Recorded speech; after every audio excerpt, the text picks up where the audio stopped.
Hello and good evening and welcome to the 10th edition of Minority Caucus here on JoyNews TV. It's been 10 solid weeks coming your way with mind-boggling revelations on the deceitful achievements of the NPP government and the NDC story of how we can better govern this country.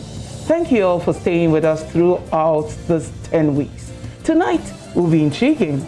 Minority Caucus will continue to air this and every Wednesday from 6 p.m. to 7 p.m. until the day of the polls, December 7th. Over the years, the National Democratic Congress has initiated and contributed significantly to building a working and robust health system for Ghanaians.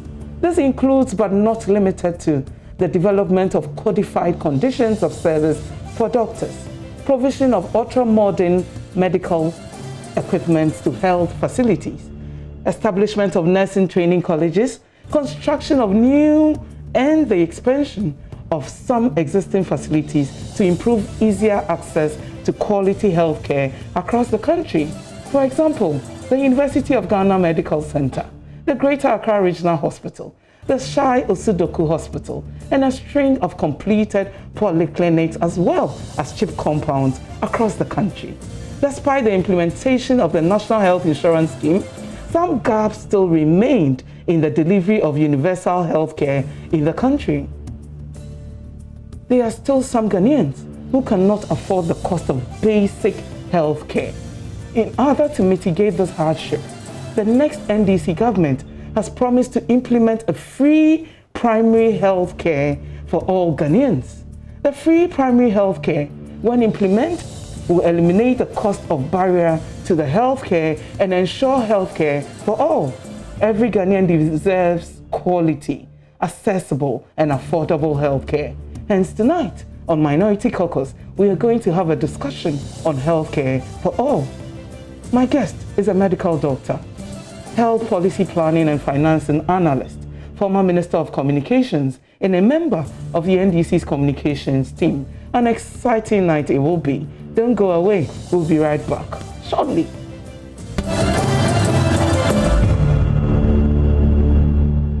Thank you very much and welcome back. When the doctors are in the studio, I'm sure you know what's happening here already. Dr. Edward Kofi Boamah is my guest. Good evening, sir, and thank you very much for your time. You're welcome, and a very good evening to you, Obi, and thanks very much for the very good job you are doing. Thank you. For Mother Ghana, for the good people of Ghana, and for the NDC as well. Thank you. I'm very grateful. Your energy has been very, very energetic. I like that one. The energy has been energetic. It's good to see you. I was telling my son that I was going to interview one of the young men I admired in politics this evening, so I'm happy to have you. But I want us to take a listen to one of your press conferences that you had a while ago with the communications bureau at the NDC headquarters. We'll take a short video of that and then we'll be right back. The free primary healthcare plan will make the NHIS better because it will pay for primary care, preventive and promotive health. Let me clarify once again that a Ghanaian will not need a national health insurance card to benefit from free primary health care. Ladies and gentlemen, this means, unlike the NHIS, you do not have to pay a premium to benefit from free primary health care. Repeat for us. My National Communication Officer says I should repeat. I will. Ladies and gentlemen, the free primary healthcare plan will make the NHIS better because it will pay for primary care, preventive and promotive health. Let me clarify once again that a Ghanaian will not need a national health insurance card to benefit from free primary health care. Ladies and gentlemen, this means, unlike the NHIS, you do not have to pay premium to benefit from free primary health care. We believe this will strengthen the ailing financial health of the NHIS and afford the scheme an opportunity to pay debts owed service providers. After all, expert opinion and research is replete on this, suggest health insurance is insufficient to ensure universal health coverage. You need other interventions. So free primary health care will exist. You don't have to pay premium. You will access health care free at the district hospital, polyclinic, health centers, CHIPS compounds. Health insurance will take care when you are referred to the regional hospital and the tertiary eye centers like Kolebu Teaching Hospital. In Ghana, so far, the national health insurance does not even cover 40% of the population. That is the fact. That is the reality. The national health insurance does not even cover 40% of the population, notwithstanding all the efforts that various governments have exerted. The facts. Between 2017 and 2019, the NHIS recorded an increase of 0.8% in coverage over the 3-year period, 0.8% cumulative. What does this mean? If you contrast this with the estimated 6.6% increase in the population of Ghana over the same period, growth rate of about 2.2 for our population, 2.2. NHIS doing 0.8% means that you are way below even catching up, taking care of new people who are being added on. And I'm talking about the people who really even need it the most. And so this is the verdict. If you contrast this with the estimated 6.6% increase in the population of Ghana over the same period, 2017 to 2019, you will understand why the NPP's promise in this election to use the NHIS to achieve Sustainable Development Goal 3, health for all Ghanaians, within the next 9 years cannot be trusted and must be rejected by the electorate. In 3 years, cumulative increase 0.8%. Cumulative estimated population increase 6.6%. How can you catch up? They do not have a credible plan for health for all Ghanaians. We do. Vote John Mahama and NDC for free primary health care.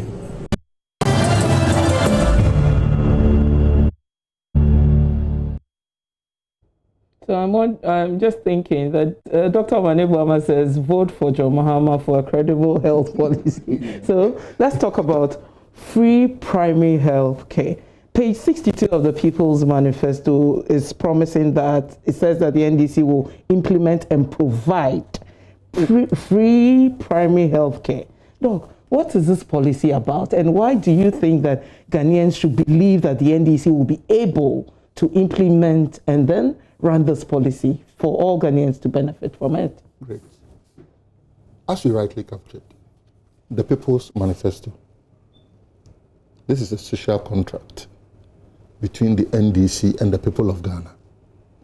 This manifesto was born out of broad consultation with the rank and file of this country.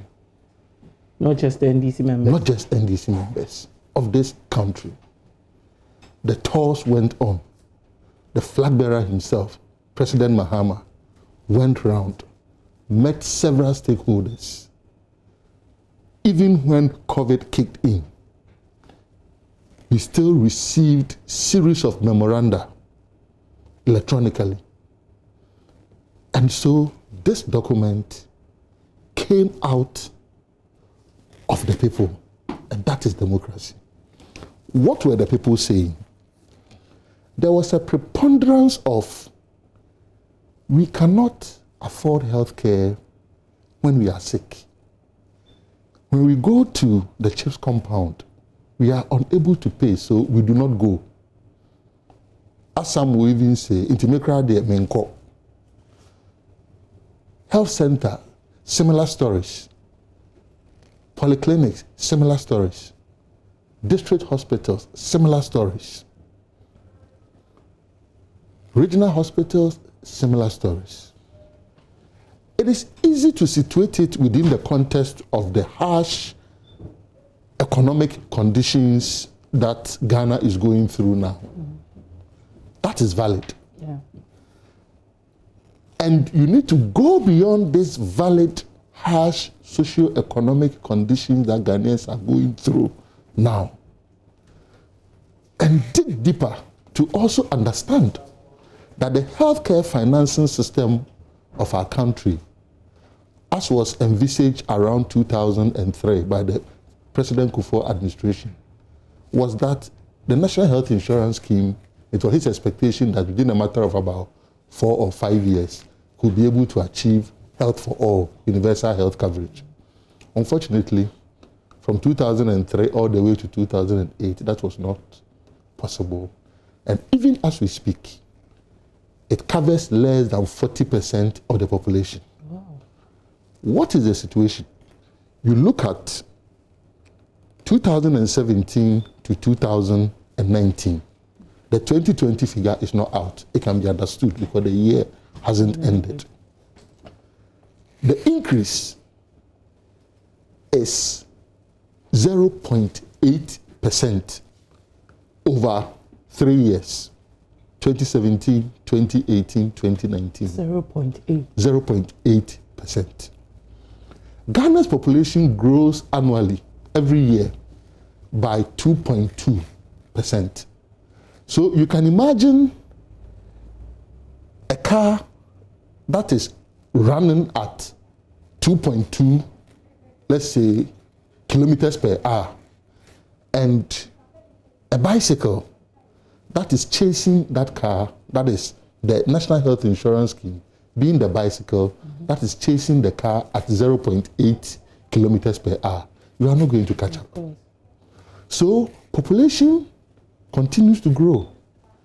The growth rate of the health insurance scheme has not been at the pace that it can catch up. Therefore, thinking through this process, the question was, what can we do to strengthen the health insurance scheme and at the same time accelerate access to health care? And we mean affordable health care, we mean quality health care, and we mean accessible health care. So what can we do to strengthen the National Health Insurance Scheme and at the same time also provide health for all Ghanaians? So we said, look, we will implement a free primary health care program. And by free primary health care, what do we mean? What we mean is that at the district level, health care is free. What do I mean?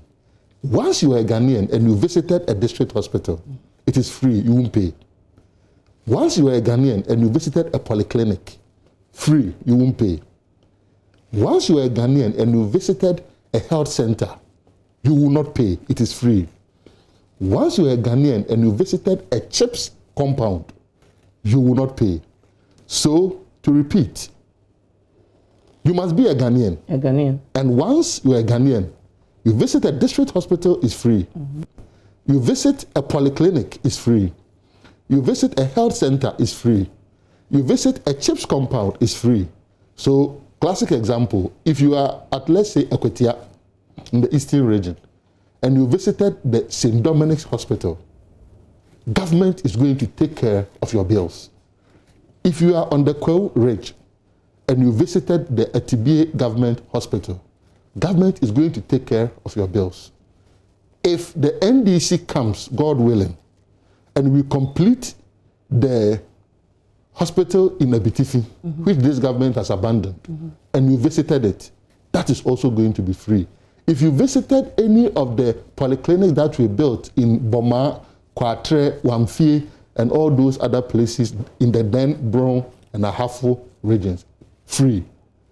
So this is it. Why? Because we felt that once you make it free at the primary level, we can then assure the citizens that if you develop headache as a farmer, as a teacher, as a journalist, as a nurse, as a doctor, you do not have to postpone health care.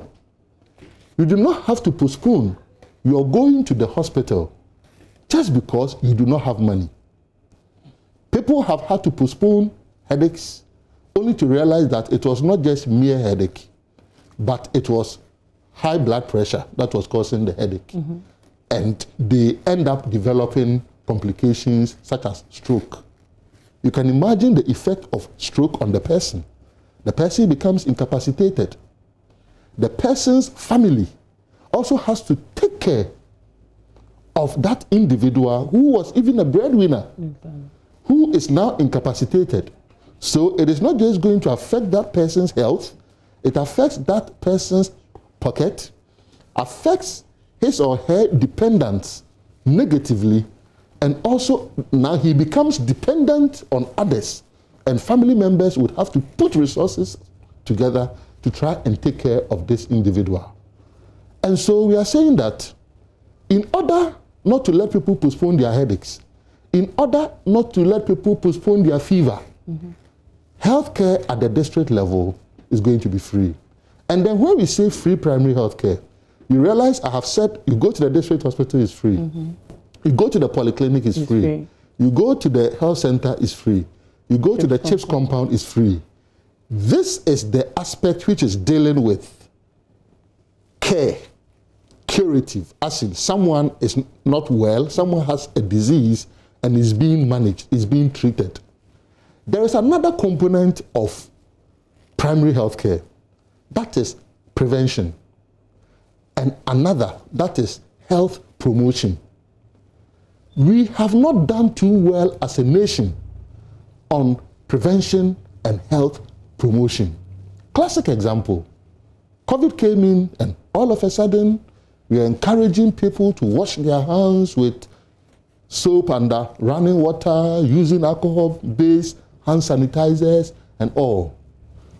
Really, this is something that should have been more of the norm than the exception. In terms of health promotion, eating late at night.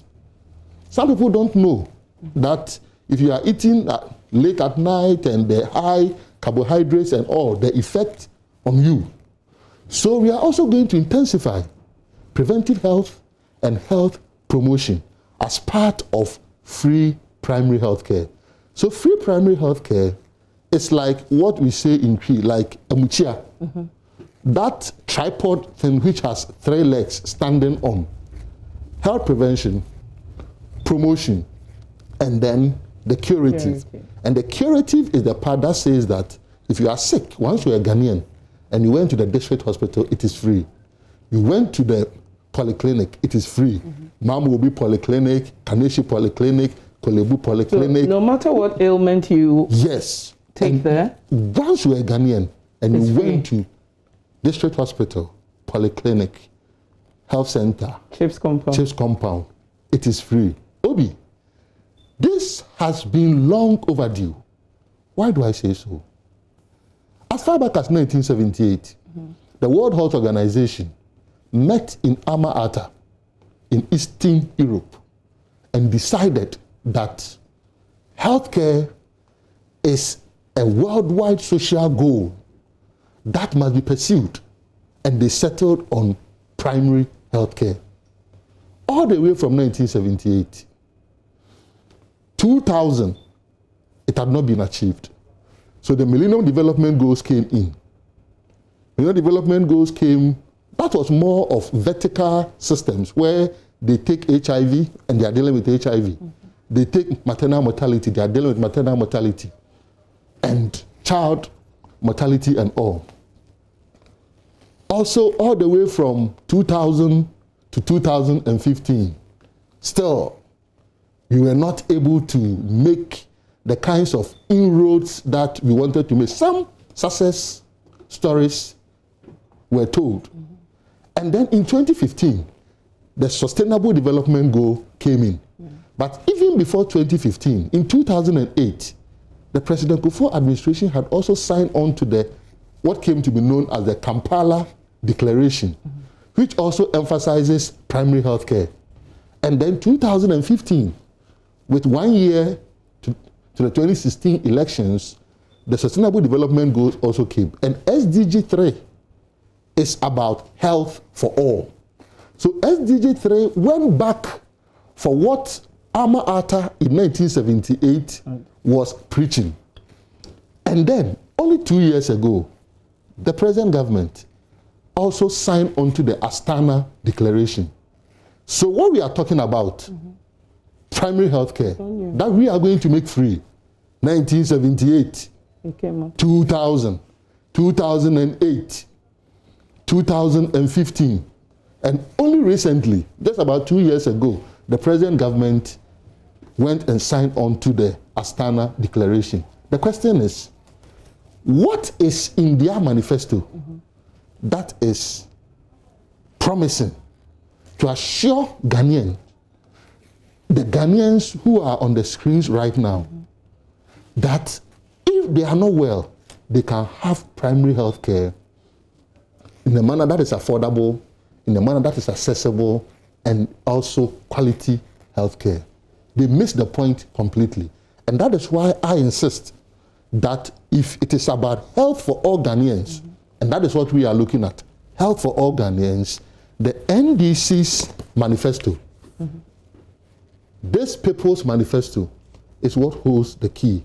Because we are saying that we are bringing free primary health care on one hand, and on the other hand, we are also going to strengthen the National Health Insurance But scheme. your critics disagree with you. Many are already suggesting that you failed in implementing your manifesto promise of one-time premium for the NHIS. The NHIS virtually is on its knees already. How feasible is this new policy that the NDC is preaching all over the place? Good.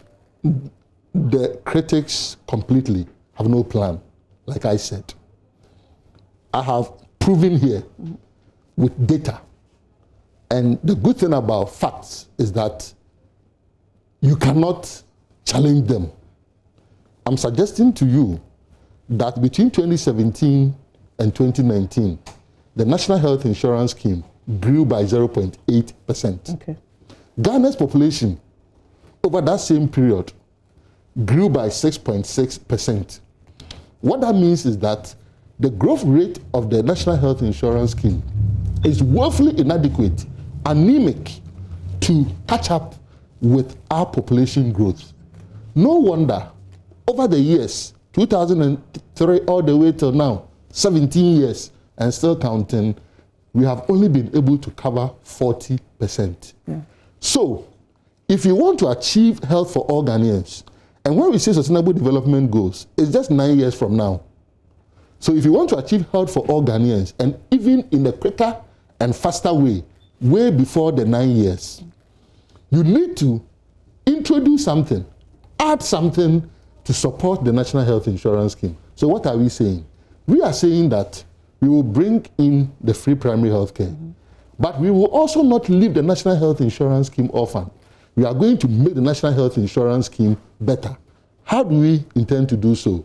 If you go to paragraph 7.1.4 of the People's Manifesto, you realize that we are saying that to increase domestic financing for health, the next NDC government will enforce the provisions of the National Health Insurance Act.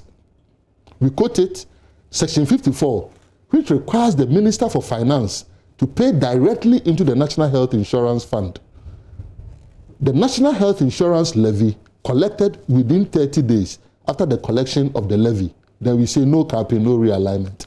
The next thing that we say is, and that is C, exclude the National Health Insurance Levy from all VAT exemptions granted. What do we mean?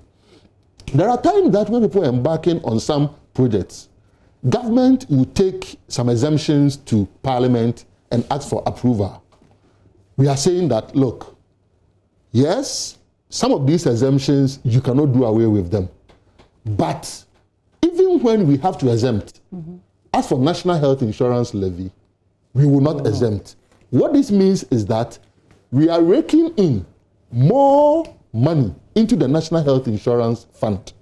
These are two clear indications that we have thought about the scheme, we have thought about the people that the scheme is owing, and we want to pay them that indebtedness, which is even crippling their businesses, their hospitals, and you think their this clinics. will strengthen the health insurance? Seriously, because finance has been a major challenge. And so we intend to enhance the NHIL and also for the finance minister under an NDC government to be current on current in terms of payments into it.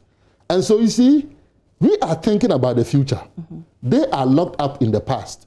No plan, no clue as to how they will achieve health for all. On the issue of the one-time premium that you raised, I have demonstrated to you here that we have a better plan to enhance the national health insurance. Obi, I'm sure you recall that after the 2008 elections, in between the period when there was going to be handing over, the legal guru, Mr. Chachuchi Kata, was strangely pardoned by the outgoing president, President Kufuor. At that time, he had been incarcerated. And then he said, oh, presidential pardon, strangely. You remember around that same time, there were certain decisions that were made by President Kufuor. Those decisions included an astronomical increase in the salaries of Ghanaians, what came to be known as the single spine pay policy. The single spine pay policy became a major recurrent expenditure on the Professor John Evans Atamil's administration, which we faced head on. I was privileged to sit in a lot of the negotiations right from the early days to the end. Major expenditure.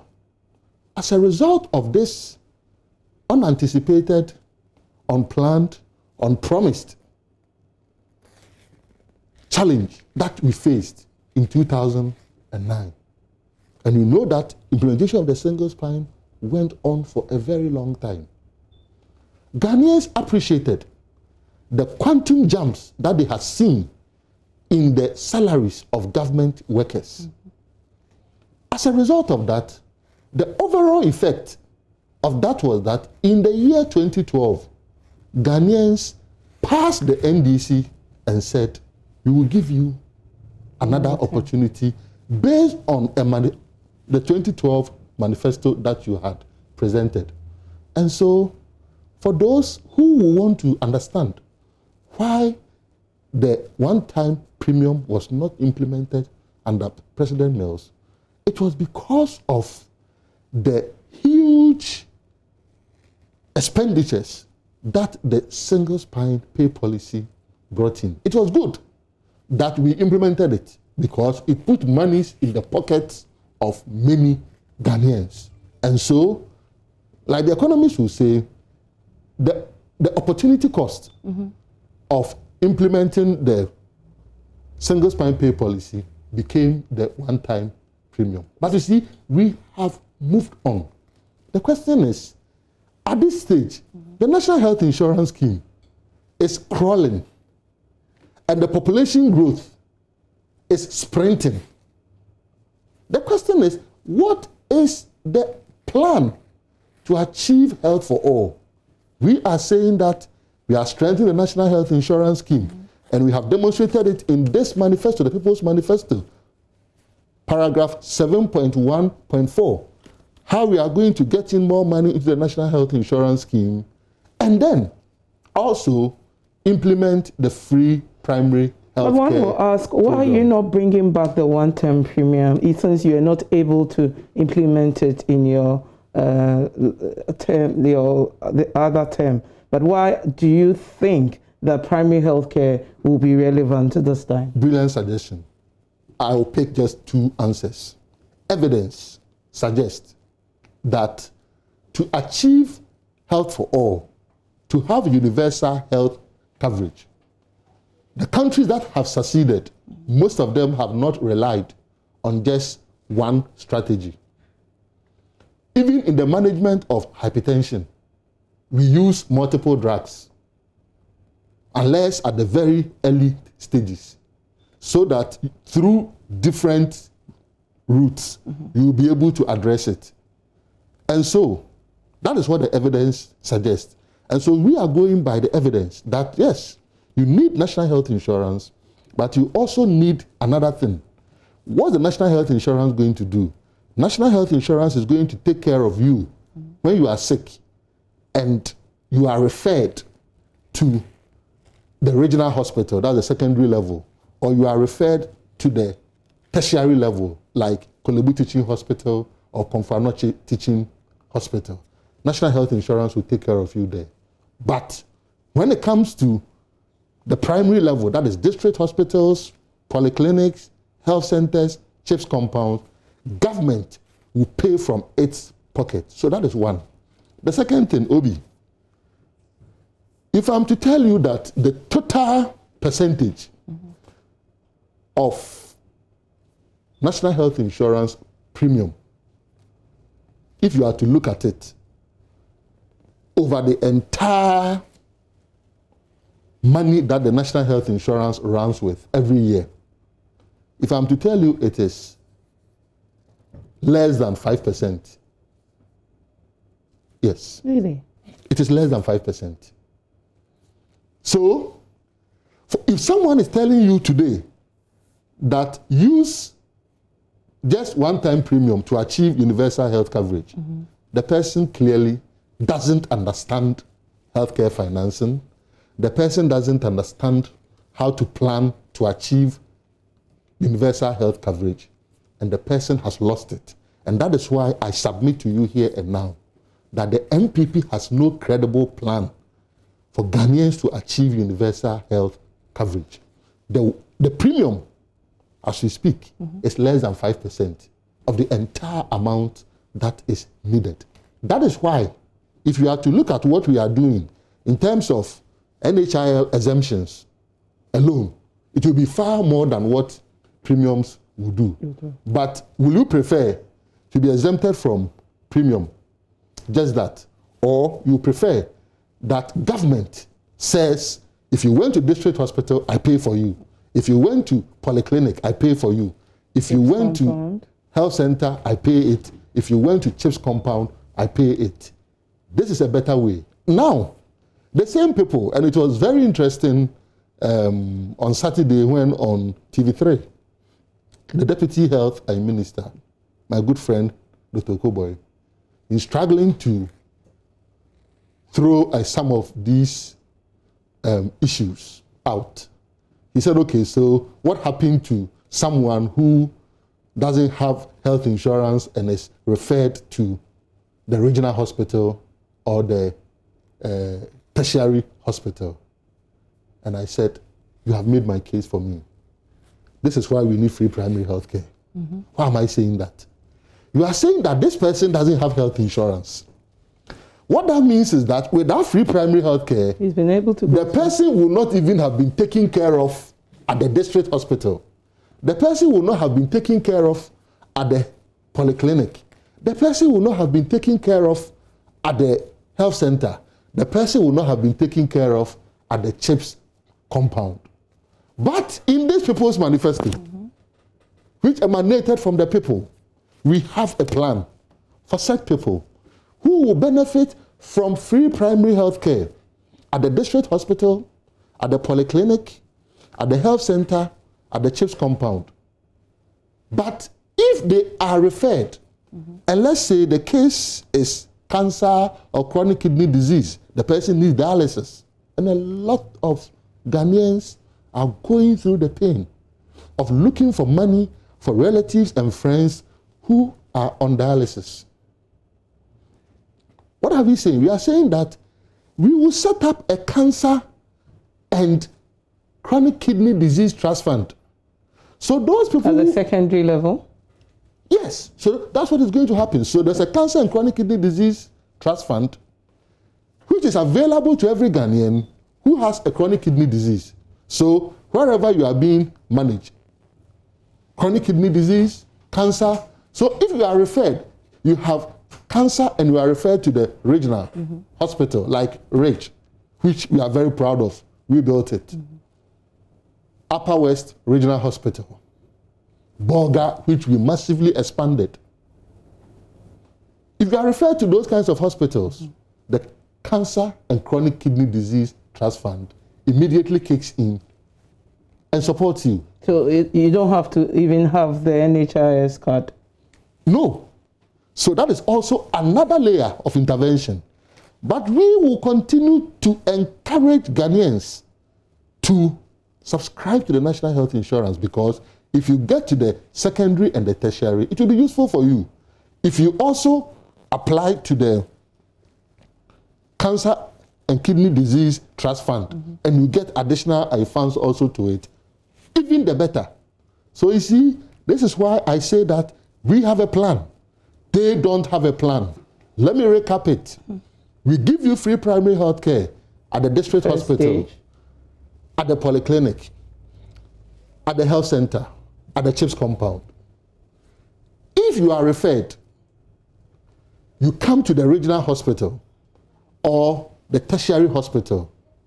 We say that health insurance will take care of you there. And we are enriching the health insurance because we are putting in more money, as we have said in the manifesto. But just in case. But just in case you don't even have health insurance, or you have cancer, a cancer that health insurance will not even cover, because health insurance doesn't cover all cancers. We are setting up a cancer and chronic kidney disease trust fund so that you can apply to it. And this trust fund is something that we are taking from the people of Ghana, the philanthropic nature of the people of Ghana, particularly the media and corporate organizations. Most often we see media houses advertise some Ghanaians with distended abdomens and all that with tubes in them, and then they are soliciting funds. We want to formalize it, bring our stakeholders on board, bring the media fraternity, bring corporate Ghana, bring philanthropic individuals, so that government will provide seed money. We all contribute to it. It is managed by a board of trustees. The nature of trust funds, governments don't have absolute control, because it will be a consortium. Stakeholders come together and manage it. So they will be determining how disbursements and all that are done. So if you look at the financing, at the primary level, we are doing free primary health care for curative, health promotion, prevention. At the secondary and tertiary level, we are saying national health insurance will take care of you. And also the cancer and chronic kidney disease trust fund. Interesting. I have been educated, but I think that we'll take a short commercial break. When we come back, we'll talk about the health workers and how this policy will benefit them. And also we talk about how it's going to create jobs for we want to talk about those two issues before we talk about the COVID test at the airport. We'll be right back.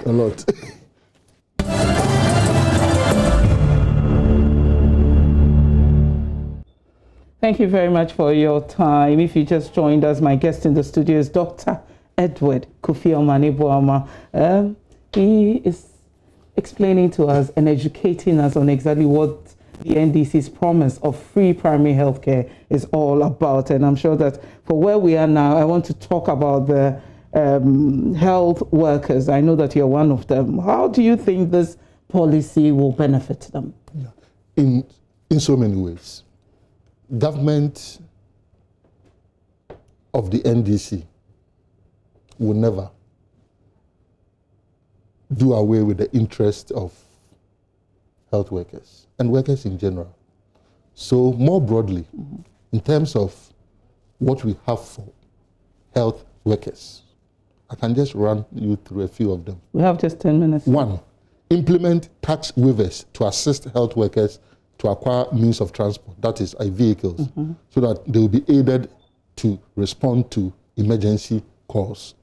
Establish a housing scheme for health workers and provide residential facilities at all health facilities for them so that they'll be closer to their workplace. So 2, one is more for them and the other is whilst they are in service so that they can benefit from it. And to make this possible, we are also saying that we will amend the National Pensions Act to allow health professionals who have contributed to SNIT for 10 years and above to collateralize their contributions for mortgage. And then revise and expand the definition of frontline workers. I mean, that became a major issue. We want to define it and harmonize it so that in pandemics, in emergencies, we will not shortchange anyone. Employ the backlog of all unemployed qualified health professionals. Sometimes you hear this government. I heard this morning, the national organizer was talking about how all these nurses have been employed. They didn't know what you guys were talking about. Forget about it. They simply don't know what they are talking about. You and I are witnesses to the number of demonstrations that we have seen at the Ministry of Health. What are they referring to? Support health professionals with insurance to cushion them from unintended consequences of their practice. These days, people are becoming more and more enlightened, more and more aware of their rights. And so medical legal issues are popping up and hospitals have to settle some of these things quietly.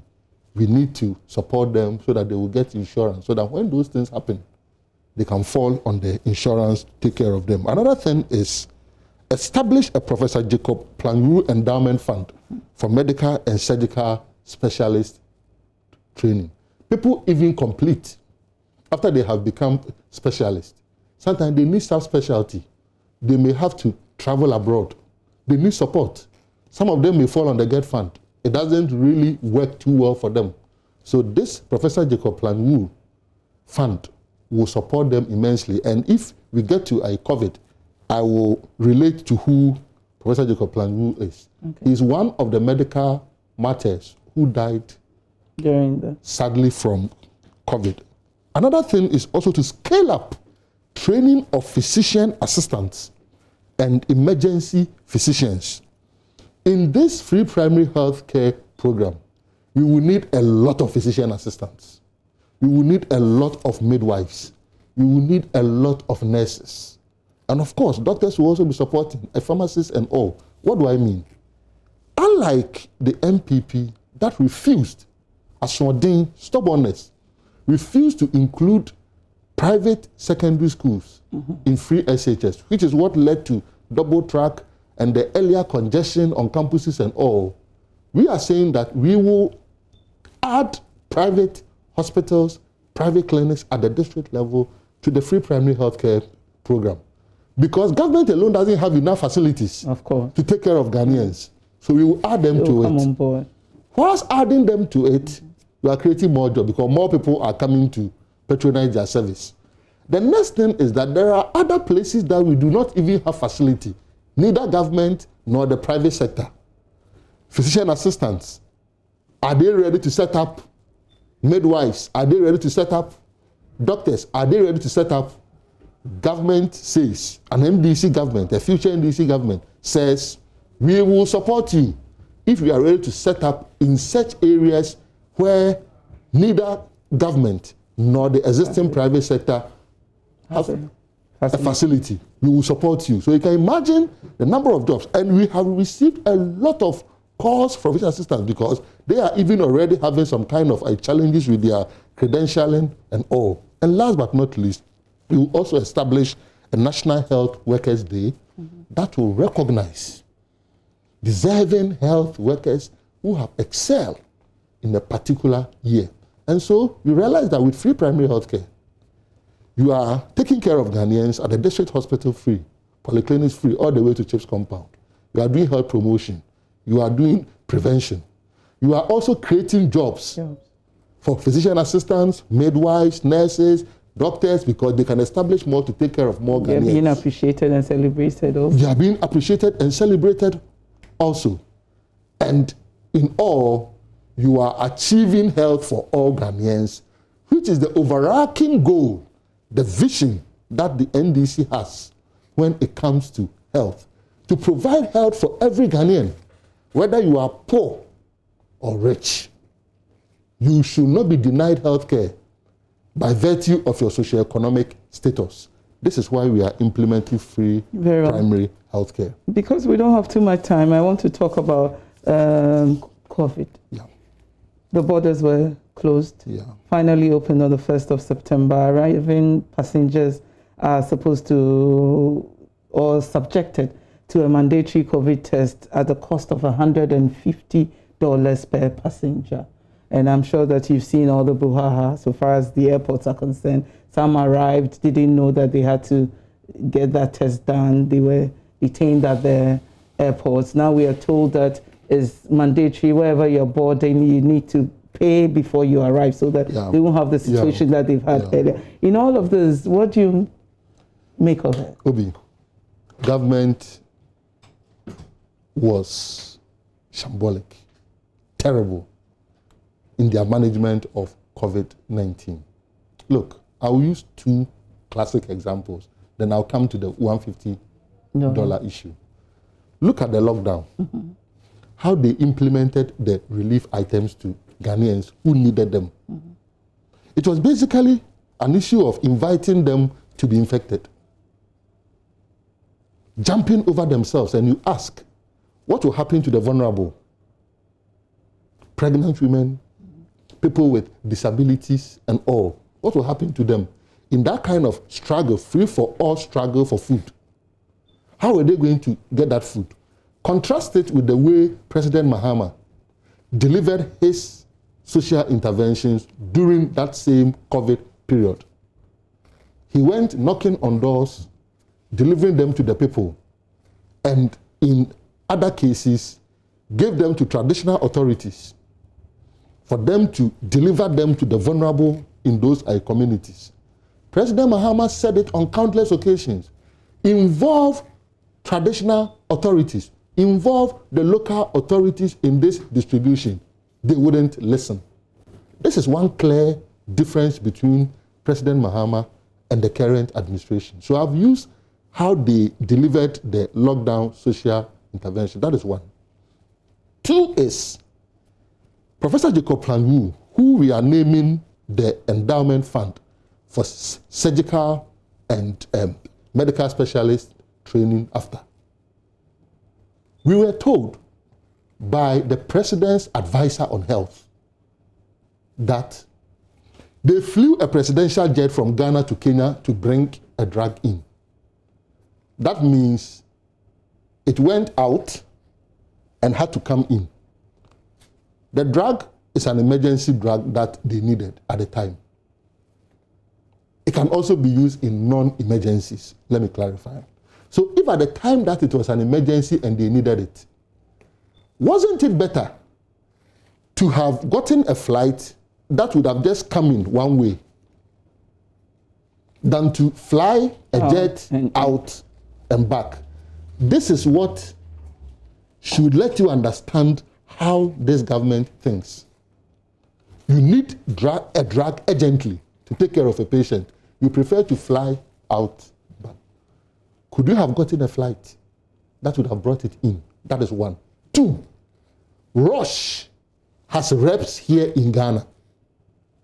Did they contact any of the Roche reps that they needed Atrema, tocilizumab, so urgently, and they said they didn't have it? You understand? So this is how they mismanage. I'm citing these two examples. I can cite so many of them. Look at even data. Let me add a third one. Data. We have a minute to go. How they mess up with data.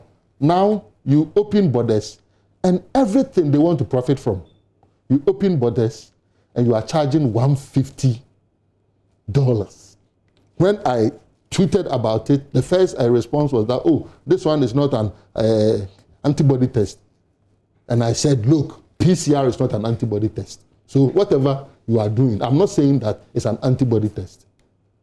I think that they can do the test half the cost. Why do you think they are profiting from it? They should. You see, Why do you want to profit from a pandemic? And you think that's what they're doing? Simple. They are profiting from the pandemic. This $150 test is inimical to the survival of the Ghanaian, because if they come in and they are unable to afford, what is going to happen? They may not come in, or they may fly to a different country if that country is charging less, may not even do it at all, and may sneak in. I think that it is not too late for the government to pull the brakes on this high $150 COVID test per person at the Kotoka International Airport and other entry. Unfortunately, now they are saying that even before you come, pay it. Pay there, yeah, sure. So it means that usukrani more. Usukrani more. Anyway, why do you want to profit from coronavirus? So free primary healthcare is coming. Healthcare will be free at the district level. Thank you very much, Dr. Omane Boamah. Free primary healthcare will be the single largest social intervention under the Fourth Republic. Under the free primary healthcare plan, no Ghanaian will pay for healthcare in district hospitals, polyclinics, health centers, and community health planning services. That's the CHIPS compound. The exciting news about this policy is that individuals receiving healthcare in any of the primary health facilities will not need a national health insurance card to benefit from free primary healthcare. The free primary healthcare simply seeks to provide quality healthcare for all Ghanaians at no cost to the individual. And His Excellency John Dramani Mahama has demonstrated his unquenchable determination to implement it when voted into power come December 7th, 2020. In 54 days, you and I will have the unique opportunity to put this country back on the path of progress by voting for a leadership that works for all. Voting for a leadership that works for all is a vote for His Excellency John Dramani Mahama and the NDC. This is where we end the 10th edition of Minority Caucus. See you sometime next week on JoyNews TV. Do have a pleasant evening. My name is Boamah Kopoku, ably produced by Abna Babu and Yayira Koku. Thanks for your time. Good evening.